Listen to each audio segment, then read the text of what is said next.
Deputado Padre Honório, o senhor está no seu primeiro mandato de deputado estadual e tem um trabalho bem forte, né, nas comunidades do interior do estado, principalmente com os pequenos agricultores, né? Eu queria que o senhor falasse um pouquinho como que é esse trabalho fora da Assembleia Legislativa.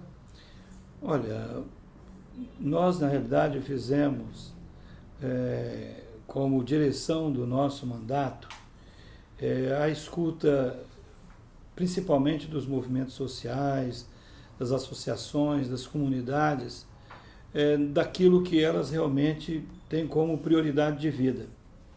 Por isso, todas as vezes que eu saio aqui da Assembleia, então eu já tenho um direcionamento certo, que são os assentamentos, que são as entidades urbanas organizadas, enfim, porque eu percebo que o que falta muito nessas comunidades são as informações. Informações das políticas públicas, informação dos programas que são até mesmo votados aqui na Assembleia, como o FUNSAF e outros programas, informação de programas ambientais como o Reflorestar. Às vezes o município ele não tem esse cuidado de dizer a esses organismos lá da comunidade aquilo que eles têm de direito para não ficar dependendo desse ou daquele deputado para chegar lá um recurso. Os editais lá na Secretaria de Cultura, editais lá nos bancos, né? Tem os editais do Banco do Brasil, do Banco do Nordeste. Então, eu faço esse trabalho de buscar essas informações e através da realização de alguns arranjos produtivos lá nas comunidades, levando essas informações e mostrar para aquelas comunidades que não existe só um instrumento para que eles possam elaborar o seu desenvolvimento, mas existem outras oportunidades a não ser as emendas parlamentares. E quais são as principais demandas que o senhor recebe? Quais as principais queixas das pessoas no interior do estado? Olha, na realidade tem 3 demandas que são muito pesadas para um mandato, que são demandas que eu considero secundárias. 2, elas são secundárias enquanto a nossa ação parlamentar, porque não é nossa função direta, mas é nossa obrigação. O primeiro é essa questão do desemprego, então a procura é muito grande, então a gente procura trabalhar essa questão dos arranjos produtivos, até mesmo para oferecer para a comunidade algumas oportunidades e eles entenderem que eles mesmos vão podendo construir o seu próprio caminho. A segunda demanda que exige muito do nosso mandato é a questão da saúde. Né? Nós sabemos que a saúde é um caos, as pessoas elas ficam mais tempo na estrada e elas ficam mais doentes na estrada, porque além de passar muito tempo nas estradas buscando uma consulta, uma pessoa que sai lá do assentamento Fortaleza, tem 80 quilômetros de estrada de chão até Coporanga, para chegar aqui em Vitória, para ter uma consulta, para voltar daí 1 mês, 2 meses, enfim, a pessoa ela não consegue ter um atendimento digno. Isso causa muito estresse, causa muito aborrecimento. Essa concentração do atendimento aqui na Grande Vitória acaba eu costumo dizer na base que existem 5 grupos que ganham muito dinheiro com a saúde. Primeiro são os vendedores de veículos e combustível. Depois os vendedores de remédio. Depois os vendedores de caixão. Né? E depois a parada Ibiraçu. Porque é de manhã, de tarde, de noite, você encontra centenas de pessoas ali, porque saem dos seus municípios de origem, vêm até Vitória e depois param ali para dar continuidade na sua... E chega em casa, muitas vezes, se é um problema mais grave, não tem um medicamento de alto custo, se é uma cirurgia mais delicada também, aí é um estresse muito grande. Então essa demanda é uma demanda muito forte e a gente trabalha concomitantemente a essa atenção para orientar as pessoas para entrar numa regulação, uma pessoa para relacionar o Ministério Público quando não está conseguindo uma UTI, quando não está conseguindo medicamento de alto custo, quando não está conseguindo. Então, nós fazemos também esse trabalho de dizer, olha, o caminho é por aqui, você não precisa de ficar. E o outro trabalho que a gente faz muito nessa área, uma demanda que a gente trabalha muito, é a questão ambiental, porque se você não tem saneamento básico, se você não tem um ar um pouco mais puro, se você não tem uma água um pouco mais de qualidade, é impossível falar em saúde. Você vai falar em doença, mas não em saúde. E, ao mesmo tempo, se você não tem uma alimentação saudável, né, nós temos aí produção de comida, de alimento, nós temos pouco alimento e muita comida. E a comida enche a barriga, mas estraga o corpo, né? Então, a gente trabalha muito essa questão, olha, vamos produzir um alimento de mais qualidade, porque isso também significa saúde. E a terceira demanda que o pessoal procura muito, e a gente procura também levar as informações, que é essa questão de achar que o deputado tem uma fonte de dinheiro e as pessoas querem a qualquer custo recursos. Não, olha, cada um tem que traçar o seu próprio caminho, tem que buscar a sua própria independência. A gente vê parece um círculo vicioso, né? Os deputados ficam dependentes das emendas, né, do orçamento para levar para a base cobra essas emendas dos deputados e fica só nisso, né? O deputado não consegue ir além de ser um intermediário dessas emendas, né? Isso. Por isso que eu não atendo pedido de emenda no meu gabinete. Se vem um prefeito, se vem um vereador, se vem um presidente de associação, eu não atendo no meu gabinete. Eu peço para marcar uma agenda lá na entidade, eu peço para marcar uma agenda, eu vou lá, converso com eles para a gente elaborar um projeto, entendeu? Um projeto que tenha, por exemplo... Que é uma grande deficiência das prefeituras de interior. Por exemplo, eu cheguei na comunidade lá de São Mateus, e a comunidade se reuniu, a deputada, nós queremos uma fábrica de polpa de fruta, o senhor coloca uma emenda para uma fábrica de polpa de fruta.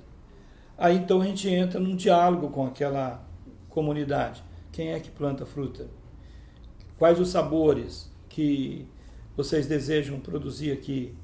Qual o mercado que vocês querem atingir?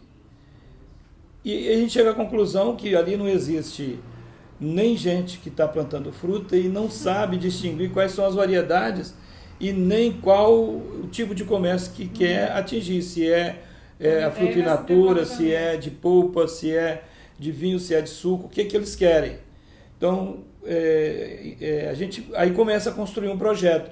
Quem começou em 2015, então, olha, então em 2015 nós vamos fazer a mobilização, os seminários, aí vocês vão definindo, 2016 vem assistência técnica, vem a mobilização, aí a gente coloca emendas parlamentares, que vem a muda, né? Aí dá esse... Em 2017 ou 2018 chega o equipamento, né? Mas aí a gente faz esse trabalho levando também a formação, né? Como é que se produz, como é que se faz o tratamento da planta, o espaçamento, a nutrição, a poda, o pré-colheita, o pós-colheita, como é que você vai fazer o processamento disso, como é que você vai fazer a comercialização. E a gente montou no mandato um grupo de assessores, que na realidade não é o meu trabalho, é um trabalho de uma equipe nossa, né? O mesmo trabalho que eu faço, os meus assessores fazem, no sentido de levar para essas comunidades essas oportunidades. Então as demandas são diversas, desde na zona urbana a criação de uma clínica, a escola para os autistas, até um arranjo produtivo de produção de farinha, de beiju, de qualquer atividade de acordo com a vocação mesmo daquela comunidade. Padre Honório, primeiro lhe cumprimentar porque você veio do interior e chegou para a Assembleia Legislativa e tornou-se o único deputado que realmente trata do problema do meio ambiente. Isso aí é muito favorável, mostra uma Assembleia nada interessada num problema que acaba com a saúde de quem mora na Grande Vitória, que no interior do estado substitui substitui mata o eucalipto. O eucalipto eu não vejo como uma árvore. Primeiro que ela não é nossa, é daqui, mas como matéria-prima, ela é plantada para virar indústria. Ela não é plantada para alimentar nada. Não é? Então, eu lhe cumprimento como um velho repórter que conhece essa região sua e esse seu trabalho em favor da questão ambiental. Vejo muito bem situado nesse problema aqui, não é, da CESAM. Então, eu acho que é uma área importante e uma área que não é uma questão de não se precisa ter conhecimento. Ninguém conhece, ninguém sabe qual é o tamanho da poluição da Grande Vitória, como ninguém sabe qual é a situação do eucalipto no interior, que seca rios, etc, etc. Tal. Então, tem alguém que está falando, isso é importante. Eu agradeço. Eu vejo o seguinte, que eu sempre trabalho essa questão da política como missão, né? E eu fiz isso a vida toda, porque se você diz que defende a vida, você tem que defender o planeta, defender as pessoas e cuidar das pessoas. Por isso que quando nós montamos o nosso projeto, Interagir para Construir, nós pensamos ouvimos umas 10 mil pessoas, para colocar no papel aquilo que nós gostaríamos de executar nos 4 anos de mandato, ou seja, de conduzir durante esses 4 anos de mandato. Então colocamos os eixos primários, o meio ambiente, que eu considero para qualquer gestão o principal.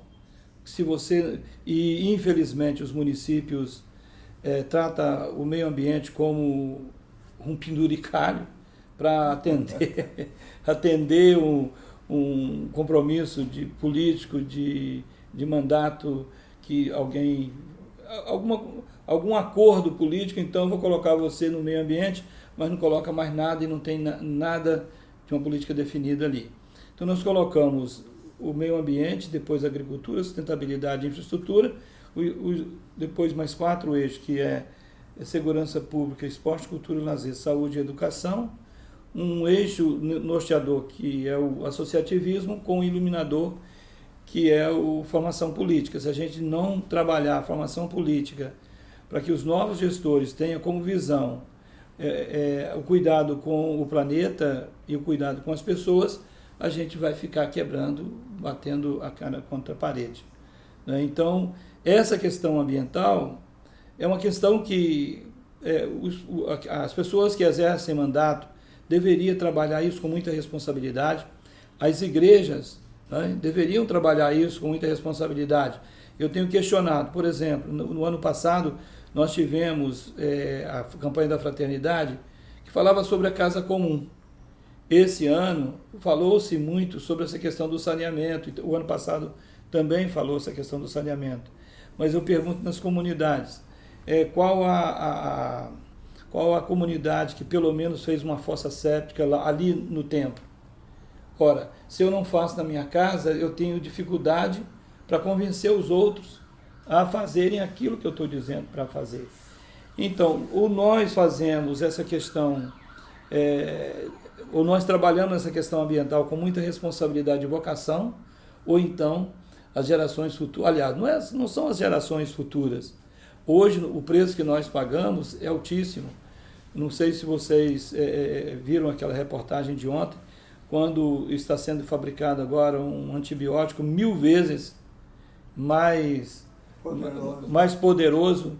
Isso significa que nós estamos também alimentando doenças 1000 vezes mais poderosas. E aquilo que nós estamos na contramão. Ou seja, em vez de trabalharmos a prevenção, nós estamos trabalhando a fabricação. E, por ironia do destino, a mesma empresa que fabrica o veneno para adoecer as pessoas é a mesma empresa que fabrica o remédio para dizer que está curando as pessoas. Então, é o mesmo, quer dizer, está tudo no mesmo balaio. O lucro está tudo no mesmo balaio. As pessoas não estão realmente preocupada. E essa questão do eucalipto, nós sabemos que a monocultura do eucalipto, ela não traz prejuízo só para as pessoas, né? Traz prejuízo para muito mais do que as pessoas, porque são os animais que a fauna, ela praticamente, os animais vão comer o que ali dentro de uma floresta de eucalipto? Até mesmo os micro-organismos, né, vão se alimentar de quê? E depois a flora, né, a diversidade. Nós tínhamos aqui uma Mata Atlântica sendo a maior biodiversidade quase que do planeta, e hoje nós estamos, e agora a gente acompanha que o desmatamento nos últimos anos tem crescido ainda mais. Então essa questão ambiental é uma questão mesmo de responsabilidade. Eu espero, durante esses 4 anos, ter essa fala, não por causa de política, porque o mandato passa, mas aproveitando ali a tribuna e falando um pouco, quem sabe, se a gente conseguir convencer 1 ou 2, tá bom. Mas veja, também tem outro aspecto do deputado interessante. Você pretende lutar tanto como você. Sim. Você é do Partido dos Trabalhadores. Dos Trabalhadores. E você tem uma passagem nesse ambiente político muito interessante, né? Porque você vai, porque eu fico observando Sim. os outros, inclusive o próprio deputado, você vai do movimento sem terra ao pequeno proprietário, não é? Sim. Quer dizer, você não faz uma passagem ideológica na sua região de trabalho político, né? Então você está transitando fácil na região.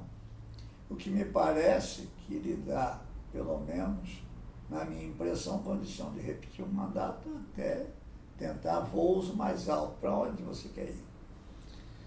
Olha, eu quero cumprir meu mandato. Essa é a minha pretensão.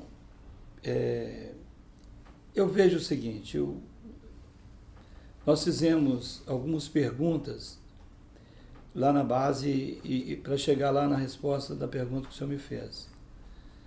Nós fizemos algumas perguntas na seguinte direção. Para ser jornalista, você tem que se preparar. Para ser vereador, para ser professor, você tem que se preparar. Para ser advogado, você tem que se preparar. E para ser vereador? E para ser deputado? E para ser prefeito? Para ser governador? Às vezes, as pessoas não têm o mínimo de conhecimento de absolutamente nada. Se candidata a uma vaga na Câmara ou na Assembleia, ou para administrar um município, e se você fizer um levantamento, quase que mais de 50% das nossas lideranças políticas, quando vai para o administrativo pessoal, são pessoas que não são bem-sucedidas.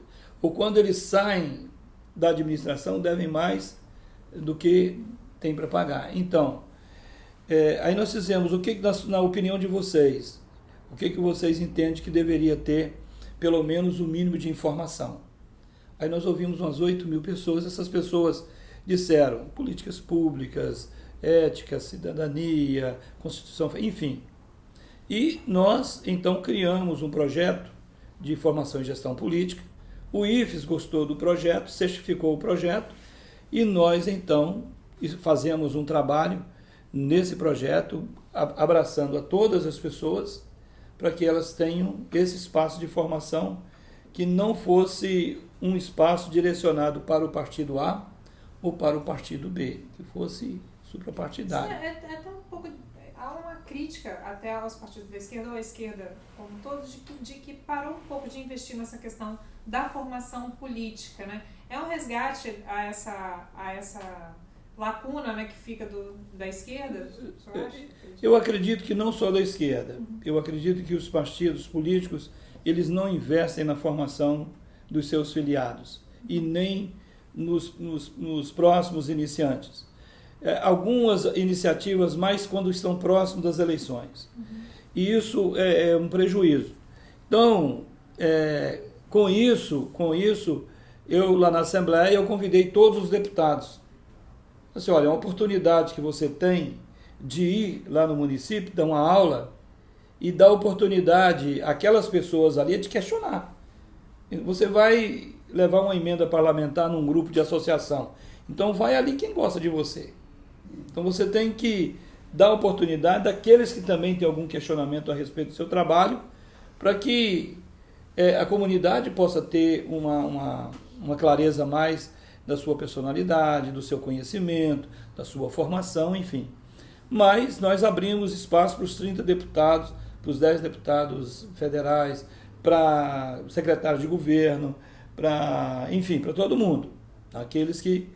E alguns começaram, outros... Mas o Sérgio, ele assumiu... Né? Sérgio Magés, isso. Foi em todas as escolas da aula dele, que é do PSDB. Né? No início o pessoal não entendia muito bem como é que um projeto do deputado do PT acolhe um projeto de um deputado do PSDB. Ora, porque nós convivemos com tantas outras pessoas que não são do Partido dos Trabalhadores. Eu tenho que acreditar naquilo, no partido que eu estou. Se existem pessoas com desvio de conduta é outra coisa.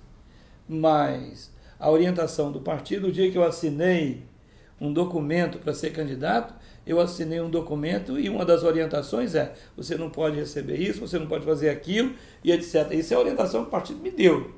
Né? Agora, se as pessoas elas não têm uma conduta de acordo, aí já é mais... Não tem no partido, não teria na igreja, não teria num sindicato, não teria em lugar nenhum.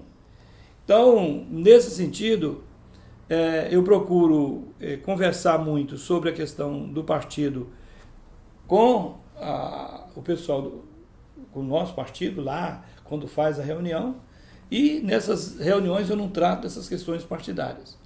Eu trato das demandas que a comunidade me reivindica. E qual que é a receptividade desses encontros? Muito boa. Eu não procuro agenda. Eu nunca ligo para lugar nenhum dizendo, eu quero e aí. Né? Hoje a minha agenda está fechada até agosto, não é sério? Está fechada até agosto. Se uma comunidade quer uma agenda, eu não marco a minha agenda, eu cumpro a minha agenda. Então eles ligam para o meu gabinete, qualquer um, eu não pergunto quem marca, quem pede, quem chama, o que quer, etc, etc, etc. Eu vou, porque essa é a minha função. Até 2018 eu sou servidor público, eu tenho que cumprir a minha obrigação, votando, não votando, sendo parceiro meu, não sendo parceiro. Então essa é a proposta da nossa missão. Então a receptividade é muito boa, eu nunca tive problema, né? E a gente trabalha muito a questão da formação. Eu realizo, a nossa equipe, a nossa equipe de trabalho realiza todos os meses, entre a escola e o seminário, dia de campo, palestras, mais ou menos 50, 60, tudo com pessoas voluntárias. Né? Nosso mandato senta toda semana com as 3.000 pessoas, que a gente vai, escuta aqui e ali. Né? Agora, aí, ainda terminando aquela pergunta, voos mais altos, eu acredito o seguinte, eu não tenho nenhuma pretensão. Eu tenho trabalhado o seguinte, o mandato tem que dar resultado para as pessoas. Se não der resultado para as pessoas, então não tem sentido. Né? Só tem sentido eu ser candidato à reeleição se eu perceber que a vida das pessoas, por onde eu ando, teve uma melhora. Se não, como pároco, eu conseguia fazer com que a vida das pessoas tinham melhoras. Nós deixamos muitos projetos que acolhem idosos, que faz prevenção, que faz reabilitação de dependentes químicos. Já tive a oportunidade de participar da criação de 2 faculdades, né, como diretor. Então, eu fazia isso como pároco. Então, o mandato, ele me dá essa oportunidade de andar nos municípios, de ouvir as pessoas. Então, Se a gente perceber numa discussão, porque eu não fui candidato de mim mesmo, eu fui candidato de uma reflexão. Então, se a gente perceber o ano que vem que o nosso mandato fez diferença nessa questão ambiental, nessa questão da agricultura familiar, na questão da agroecologia, na questão também da saúde, da educação, enfim, então vale a pena, porque o mandato é muito cansativo, né? Desculpe, você tinha feito uma pergunta. Então, só para encerrar, né? O senhor tem um perfil que assim, tem um quê de executivo, né? Essa coisa de planejamento. O senhor pensa num futuro distante ou próximo, um cargo executivo? Não sei, porque é o que eu disse para você. Eu procurei o seguinte, fazer um mandato e um projeto. O nosso projeto, ele trabalha, primeiro, aquilo que é a filosofia da nossa caminhada, aquilo que nós queremos. Segundo, nós trabalhamos a Escola de Formação e Gestão e muita gente participou da escola e hoje é prefeito, é secretário. Então nós criamos organogramas em todas as secretarias para servir de apoio a essas pessoas. E terceiro, nós trabalhamos os arranjos produtivos do meio ambiente, da agroindústria, da fruticultura, da olericultura, enfim. Então esse trabalho de executivo tem como função dizer principalmente as organizações que estão fora do município. É dizer, olha, se tiver um deputado, vocês vão andar, se tiver um prefeito, vocês vão andar, mas vocês precisam andar se não tiver deputado. Vocês precisam de andar se não tiver prefeito. Vocês não podem parar com o meu mandato. O Padre Honório terminou o mandato, acabou o projeto. Então não é um projeto que tem sustentabilidade. É um projeto de voto, é um projeto, e aí não vale a pena. Então, ser candidato a prefeito, ser candidato a deputado ou qualquer coisa, depende muito se realmente está valendo a pena seguir esse caminho, né? Ainda mais que executivo hoje, cada caneta é um processo que você leva, né? Saudade da vida sacerdotal? Eu exerço ainda. Exerce. Eu exerço porque no Espírito Santo, eu, até mesmo que eu sou licenciado, né? Não exerço por dois motivos. Sou licenciado e você vai numa festa religiosa, uns veem com bons olhos, outros veem que você está aproveitando o espaço. Então eu prefiro não ir. Mas eu tenho uso de ordem hoje em Minas Gerais, em Mantena. Então no domingo, às vezes sábado à noite, domingo, eu vou para lá e celebro a missa nas comunidades. Esse sábado passado eu celebrei numa comunidade Santa Terezinha, na Roça. Domingo de manhã eu celebrei num bairro lá da paróquia. Então eu disponibilizo as datas do final de semana para o pároco e ele me escala onde que ele acha que eu devo celebrar lá em Minas Gerais, que lá ninguém vota aqui.